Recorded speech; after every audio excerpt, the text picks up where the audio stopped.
সরকারের পক্ষ থেকে আবারও নিশ্চিত করা হয়েছে ডিসেম্বরের প্রথম সপ্তাহে জাতীয় নির্বাচনের তারিখ ঘোষণা। যমুনায় একটি প্রস্তুতিমূলক বৈঠক হয়েছে ডক্টর মোহাম্মদ ইউনূসের সভাপতিত্বে। দর্শক বুঝতেই পারছেন রাজনীতির মাঠ ইতিমধ্যে উত্তপ্ত হয়ে উঠেছে। গতকালকে ঐকমত্য কমিশনের যে সুপারিশ, সেই সুপারিশের ব্যাপারে বিএনপি অসন্তোষ প্রকাশ করেছে এবং সালাউদ্দিন আহমেদ বলেছে যে অন্তর্বর্তী সরকার এবং ঐকমত্য কমিশন তাদের কিছু পদক্ষেপে বিএনপি হতাশ।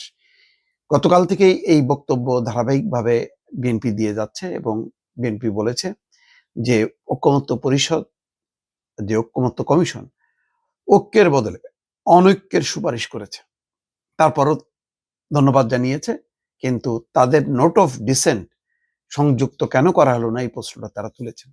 স্বাভাবিকভাবেই অন্যদিকে দ্রুত গতিতে জামাতও মাঠে নেমেছে। তারা প্রথম নভেম্বরে গণভোট দাবি করেছে এবং আরো পাল্টাপাল্টি কিছু বক্তব্য দিয়েছে, যার কারণে কিছুটা রাজনীতির মাঠ উত্তপ্ত হয়ে উঠেছে, যার প্রেক্ষিতে সম্ভবত ডক্টর মোহাম্মদ ইউনূস যমুনায় নির্বাচনের প্রস্তুতি নিয়ে উচ্চ পর্যায়ে একটা বৈঠক করেছে। সেখানে বলা হচ্ছে যে নির্বাচনের নিরাপত্তা নিশ্চিতে আগামী 15ই নভেম্বরের মধ্যে সব প্রস্তুতি শেষ করতে হবে। সংবাদ সম্মেলনে প্রেস সেক্রেটারি শফিকুল আলম এই তথ্যগুলো জানিয়েছে। বুধবার রাষ্ট্রীয় অতিথি ভবন যমুনায় এই বৈঠক হয়। জাহাঙ্গীর আলম চৌধুরী স্বরাষ্ট্র উপদেষ্টা ছিলেন। বলা হচ্ছে যে আগামী নভেম্বর থেকে নির্বাচনকালীন পদায়ন শুরু হবে। তবে এবারের নির্বাচন গত 3 নির্বাচনে দায়িত্ব পালন কর্তাদের রাখা হবে না। যাই হোক, ফেব্রুয়ারির প্রথমার্ধে হতে পারে ত্রয়োদশ জাতীয় সংসদ নির্বাচন, সেটা নিশ্চিত করা হয়েছে। ডিসেম্বরের ফার্স্ট উইকে তফসিল ঘোষণার মধ্য দিয়ে নির্বাচনের তারিখ নির্দিষ্ট করা হবে এবং নির্বাচনের যে নিরাপত্তার সমস্ত প্রস্তুতি কাজ 15 নভেম্বরের মধ্যে শেষ করতে বলা হয়েছে।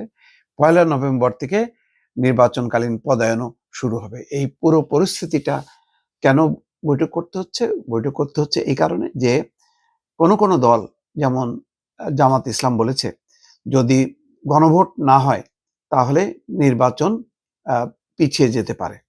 সাথে সাথে মির্জা ফখরুল ইসলাম আলমগীর বলছেন যে নির্বাচন পেছানোর ষড়যন্ত্র চলছে নানা অজুহাতে, এবং যেহেতু পাল্টাপাল্টি একটি অবস্থা তৈরি হয়েছে, সেই কারণে খুব দ্রুত গতিতে ডক্টর মোহাম্মদ ইউনূসের সভাপতিত্বে যমুনায় উচ্চ পর্যায়ের বৈঠকে নিশ্চিত করা হচ্ছে যে না, আগের সেই কমিটমেন্ট অনুযায়ী ফেব্রুয়ারির প্রথমার্ধে নির্বাচন এবং ডিসেম্বরে যে তফসিল হবে সেই তফসিলে নির্বাচনের তারিখ সুনির্দিষ্ট করা হবে এবং 1 নভেম্বর থেকে নির্বাচনকালীন কার্যক্রম শুরু হয়ে যাবে। দর্শক, এই হচ্ছে মোটামুটি সর্বশেষ পরিস্থিতি।